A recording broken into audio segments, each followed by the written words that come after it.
I am by no means a Trekkie. I've always been a Star Wars fan, but I wanted to give Star Trek a try. And it's come to my attention that Star Trek isn't meant to be some action-packed film. It's meant to be more about science and discovery and exploration, and they allude to that in the film when they talk about traveling 5 years in space and exploring deep space, and how they're not meant to interfere with other civilizations, etc., etc. So it's meant to be more about exploration, but this film and the previous film seems to be packed with so much action, like it's just a thrill ride that never ever ends. Now, I would just like to say that I like this film a little better than the first one. The pacing was a little bit better, the acting was pretty good, the dialogue was sort of meh. The plot, however, was pretty uninteresting to me. This movie has so many plot holes, and I'm not one of those guys that just likes to look for things wrong with a movie. I just sort of spot them. So while I'm sitting here watching Into Darkness, I'm seeing these things happen throughout the movie, throughout the plot. They just don't make any sense. The film starts off on this planet, and Kirk is evading. He's running away from the indigenous people that inhabit the planet, and there's a volcano that's going to erupt and wipe them out. So he steals this scroll that is important to them, and it gets them to chase him. So he gets them away, and then they take a shuttle to use this sort of I don't know, ice cube thing. I don't know, they're just gonna freeze the volcano, but Starfleet isn't supposed to get involved. It's just meant to just observe, right? So he gets in trouble later in the movie for doing that. I mean, not just because he got involved, but also because the inhabitants of the planet also saw the Enterprise. Here's what I don't get though. Why is it so bad for Starfleet to interfere when it means saving someone's life? Whether it's the indigenous people of that planet, or whether it's a friend or family or whatever. Why is it so bad to break regulations, or why is it against regulations in the first place to save a life? If they mentioned it in this film or the first one, I didn't get it, but that's just something I don't understand. But anyway, for breaking regulations, he's removed from his captaincy and the Enterprise is taken from him. But it makes no sense why they're so upset that he broke the rules. He broke the rules in the first film and he was rewarded for it, and now you're upset that he broke the rules and expects to be rewarded for it. Then say he's not ready. I mean, that's true, because in the first film you don't get to see him develop into this leader. You don't get to see him develop into a captain. I saw greatness in you. When did you see greatness in him? When he snuck aboard? When he pissed Spock off? Like, what greatness were you talking about? I mean, you were on the other ship, the Romulan ship, the entire time. What greatness are you talking about? And all this removing him from captaincy and whatnot, it's completely pointless, because he's gonna regain his captaincy again because reasons. So they do all this to punish him, but then they have some sort of catastrophe, which is Khan attacking the captains and the first officers at headquarters, and then just like that he's reinstated. And Khan, I mean, I wanted to like him because he has good motives, and the acting was great by Benedict Cumberbatch. He was great. I don't know how the original one was. He's supposed to be a very popular character in Star Trek, but I like this one, or at least I wanted to, because the acting was great. The character was kind of good. It could have been way better, because the way he's introduced, there's this family who has a daughter in a children's hospital and she's dying, and Khan comes out of nowhere, and this music playing in the background, and the camera just focuses in on him, so you know he's a very important character. The problem is that he just kind of disappears. He just shows up, reappears, shows up, disappears. That's it. So you know he has to have some sort of magical property, some superpower, or be super smart, or know someone else who has superpowers or is super smart in order to save the daughter.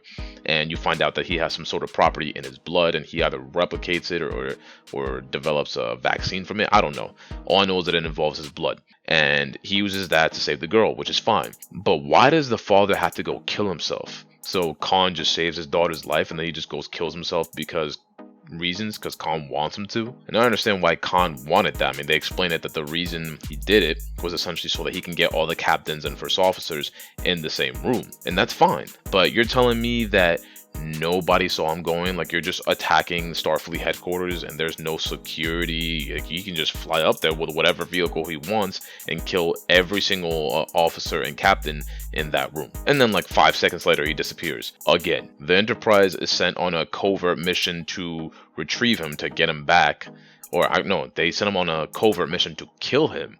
So they were armed with secret missiles that are essentially prototypes. They haven't been tested yet, and I understand again taking 1 or 2 or 3 or something like that to kill one person, but 72, the number 72, 72 missiles have never been tested to kill one guy, and nobody connects the dots there. McCoy keeps alluding to something being wrong with James Kirk and his health, but it's never brought up again. Like, he's running tests, he's saying his vitals are low, but it never has any consequence in the film whatsoever. He's just saying it just to say it. And then Dr. Marcus, who goes onto the Enterprise under the guise of being, I think it was Lieutenant Wallace or something like that, but she was never assigned to the Enterprise, and she was Dr. Marcus, who was the daughter of Admiral Marcus, and she's there because of reasons. She's a weapons specialist who doesn't really do anything with the weapons, and there's no consequence for her being on that ship. I mean, Spock figured that out, but when James Kirk figures that out, he doesn't say anything. I mean, he was almost kicked off the Enterprise for sneaking, or for not sneaking on it, but he wasn't supposed to be there. But this girl gets away clean, no questioning, no nothing. And when they get to about the middle of the film, like an hour in or so, around that time, that's when you get to find out Khan's name and his motives. And again, I wanted to like Khan because Benedict Cumberbatch was great, and I loved his motives, how he was just trying to smuggle his friends, his family. I mean, they were his crew, but his crew was his family, and he cries on the ship. And I don't get why he wasn't facing them, because it would have been more convincing if you get to see him facing the people he's speaking to instead of just turning away. I get that it was emotional for his character, but I don't know, it just would have been better for me. But anyway, it was a little too late. I mean, it's an hour into the film, and you don't get to see him be this great villain. I mean, he's only a villain for all of 5 seconds, and all that happens is he commandeers the ship that's captained by Admiral Marcus, and then him and the Enterprise get into a firefight, I guess. And actually, no, he's firing on the Enterprise, and Spock arms the missiles on his ship that have his crew. So the crew's still on the Enterprise, but it was a sleight of hand by Spock. He takes the crew, but sends them the missiles, which are armed, and with all the technology they have, the way they're able to scan a ship, he doesn't know that the missiles are armed. But anyway, they go crash landing onto Earth, and then Spock and Khan have a fight, which makes no sense why he would go after him. You know you can't take him, or at least you shouldn't be able to. The way he just took out the Klingons, I think it was like 20 of them or so, and he effortlessly killed all of them. Like, Spock tried to shoot him or try to aim a weapon at him, and just like with one hand he just shot the weapon out of his hand. So Spock should even be able to take him on, but they just have this uninteresting fight, and that's it.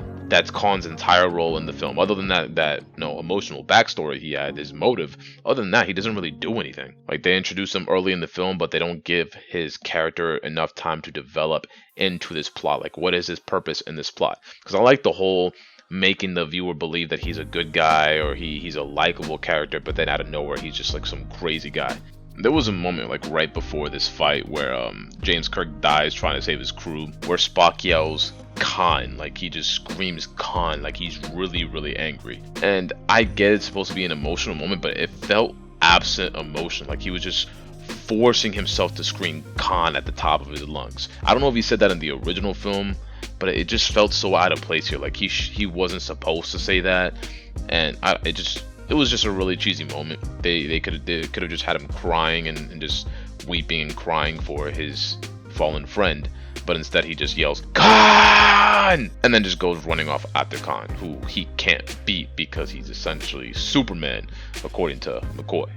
A lot of the problems with this film like goes back to the first one, because you don't really get to develop this connection with them, so you don't really care for them too much. At least me, I don't care for them too much in this film. And this whole relationship between Uhura, Zoe Saldana's character, and Spock, I'm not saying that it makes no sense, it just has no place in this film. It doesn't really add anything to it. Like this boarding party where James Kirk, Spock, and Uhura are going to get Khan, they decide to have a relationship argument while on mission. That would have been the point for James Kirk to say, yo, cut this shit out, we have a mission to focus on. When we get back, y'all can talk however much you want, but right now, stay on point. Like, James Kirk in this movie, I don't know how he is in the original ones, I haven't watched them, but in this movie and the last one, he's an idiot. He's an incompetent idiot. Like, what was the point of submerging putting the Enterprise below water. Like, if it's not meant for that purpose, why'd you do it? Like, why not just have the Enterprise in space like you did in the first one, and then beam someone down to do everything that they were supposed to do? Or,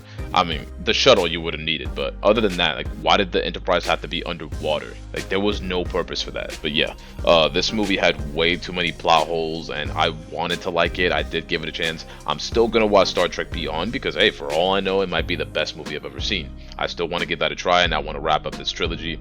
And it wasn't as hard to get through as the first one. The first one was so boring. This one had more action. It was better paced slightly. The camera shaking, the camera angles weren't as bad in this one, but it was still pretty much a bad film, or at least it was it wasn't a great film. Let's just say that. It wasn't a great film. It wasn't the worst film I've ever seen, but it wasn't a great film either. My next video probably isn't going to be Star Trek because I kind of want to take a break from watching it every single time I watch it, but I am going to watch Star Trek Beyond, that's for sure. And I will at some point get to Star Trek the original ones, because I also want to see Wrath of Khan, because I want to see what his character was like before this reboot or remake or whatever. Because I think it's like a separate timeline, because Spock goes back in time, so it's like a separate timeline from the original one. But I want to see what it was really like in the original ones. So yeah, are you a Star Trek fan? Did you like this movie? Let me know in the comment section if you like this video. Please leave a like and subscribe if you have not already, and I will definitely catch you on the next one next Friday. See you then. Bye bye.